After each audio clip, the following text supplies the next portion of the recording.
day, ladies and gentlemen, little sisters and brothers. The way little Miss Ivy and I figure, if we simply read and believe what the white man is willing to tell us through our scripture eyes, it is painstakingly obvious there was a specific landmass in Europe those who would later become Israelis used as a massive new and fresh inducting, distribution, and wealth enhancement station while posing as poor peasants of persecution to the world. Let's begin, shall we? According to Wikipedia under Pale of Settlement, Pale of Settlement, Settlement. I'm going to let the beat rock so you can get the full understanding without my big mouth. Plus, YouTube.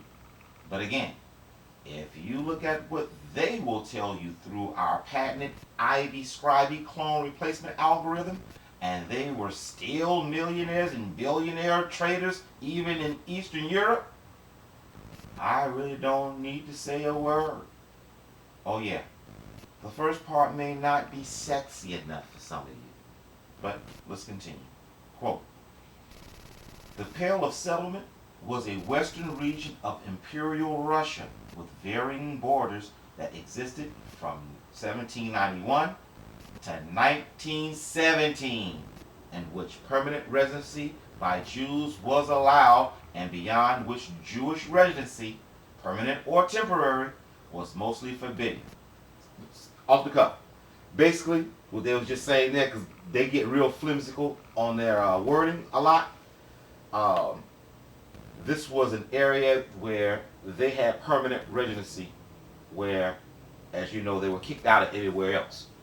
So their home offices, if it's not in the Hasidic cities, well, that's what they traded with, but they had to have a home office, this, that, and the other, and they had to be in this place. They weren't kicked out of this place. Now, they weren't allowed to stay in a lot of cities, even within the Pale. But, well, you'll see. Let's continue. Listen up, listen up. A limited number of Jews were allowed to live outside the area, including those with university education, the ennobled, members of the most influent of the merchant guilds, and particular artisans, some military personnel, and some service associated with them, including their families and sometimes the servants of these. Poor people don't have servants. Listen up and overlap the information. Quote, the Pale of Settlements included all of Belarus, Lithuania, and Moldova, much of present-day Ukraine, parts of eastern Latvia, eastern Poland, and some parts of western Russia, roughly corresponding to the Krissy macroregion and modern-day western border of Russia. The end of the enforcement and formal, basically, denunciation of the Pale coincided with the beginning of the First World War and ultimately with the February and October revolutions of 1917, i.e. the fall of the Russian Empire. Stop. Bingo. Hopefully you caught, out of all of that crap that I just said, but hopefully you caught the necessary overlaps to our earlier understanding. But I want you to make special note that this area was fully functioning and operational all the way up until 1917. All right? Let's continue for more clues, shall we? Under history, cut into chases. Listen up and overlap the information. Quote, at its height, the Pale, including the new Polish and Lithuanian territories, had a Jewish population of over 5 million and represented the largest component, 40%, of the world Jewish population at that time. Stop. Bingo. Remember in our earlier video, I asked you to remember Poland and Lithuania? You remember when they told us there were benevolent rulers that allowed them to I mean use usury and monopolize trade. And I said, little Miss Ivy and I had a theory.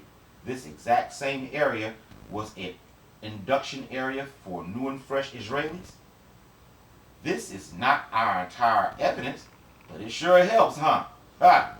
But let's continue for more clues that proves my case. Thus, listen to this chaos closely. Please listen to this chaos closely. Just chaos. Listen to this. Quote, from 1791 to 1835 and until 1917, there were differing configurations of the boundaries of the Pale, such that certain areas were variously open or shut to Jewish regency, such as the Caucasus.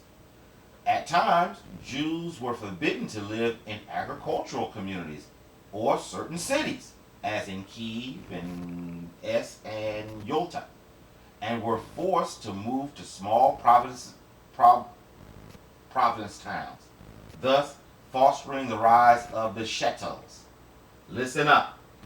Jewish merchants of the first guild of merchants in the Russian Empire, people with higher or special education, university students, artisans, army tailors, ennobled, Jews, soldiers, drafted in accordance with the recruitment charter of 1810, and their families had the right to live outside the Pale of settlements. Listen up, listen up. In some periods, special dispensations were given for Jews to live in the major imperial cities, but these were tenuous, and several thousand Jews were expelled to the Pale from St. Petersburg and Moscow as late as 1891. During World War I, the Pale lost its rigid hold on the Jewish population when large numbers of Jews fled into Russia interior to escape the invading German army. Stop. Chaos. Absolute chaos. There was a lot going on there. I don't want to say too much, but I'm convinced with all of the jockeying for position, etc., different areas were being used as induction stations for the new and fresh people who were being sponsored by the wealthy to work in their factories, etc., before moving on. Basically, learning how to live, learning how to be human. Let me explain by asking you a question. And it's a nothing under the sun question at that. How many dirt poor Israelis have you personally ever saw?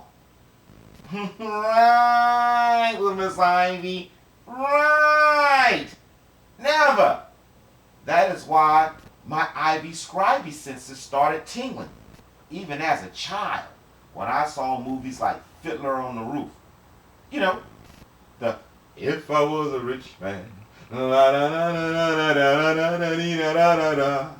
moving picture designed to bend your perception to perceive and believe the Israelis were poor, impoverished, but happy-go-lucky Jews living in ghettos of the Pale.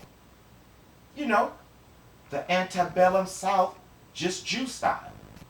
Mind you now, as Wikipedia attests, the reason the Russians made the main laws in the first place was because the Israelis were controlling commerce, finance, and real estate. Even as a child, I knew something was wrong with that picture.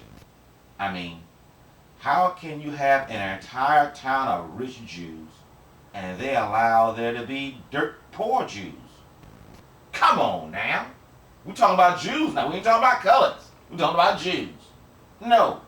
If they were poor, they were new and fresh, learning how to be humans before moving to other parts of the world.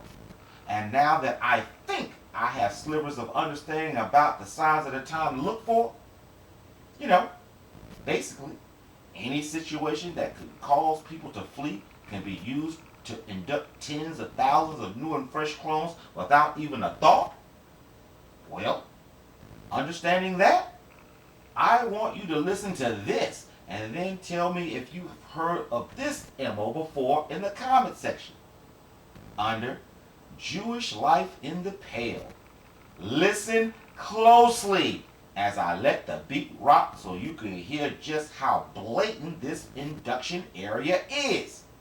Quote, Jewish life in the shetels, little towns, of the Pale of the settlement was hard and poverty-stricken.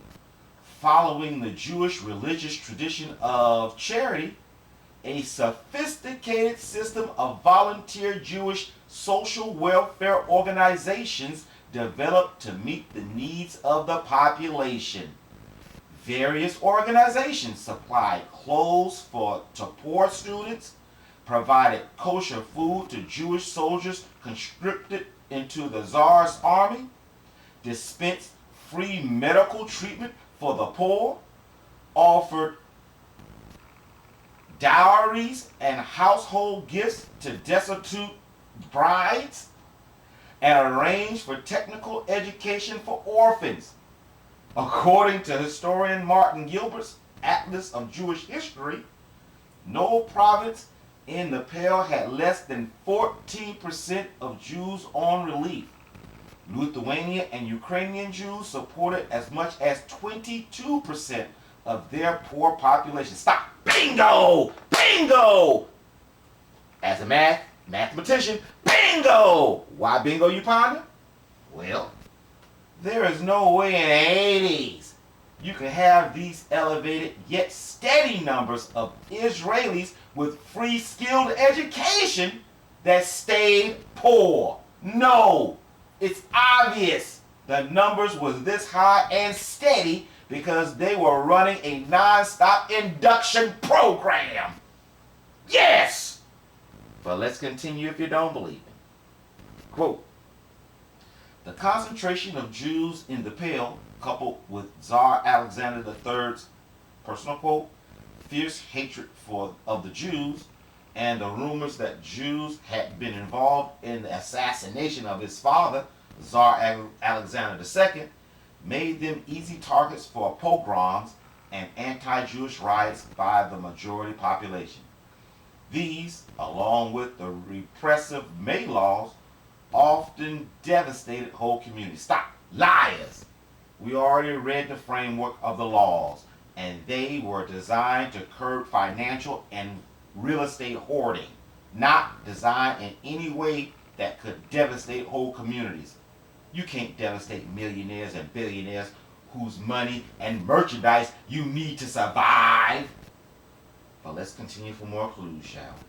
Quote, though attacks occurred throughout the existence of the Pale, particularly devastating anti-Jewish pogroms occurred from 1881 to 1883 and from 1903 to 1906, targeting hundreds of communities, assaulting thousands of Jews, and causing considerable property damage.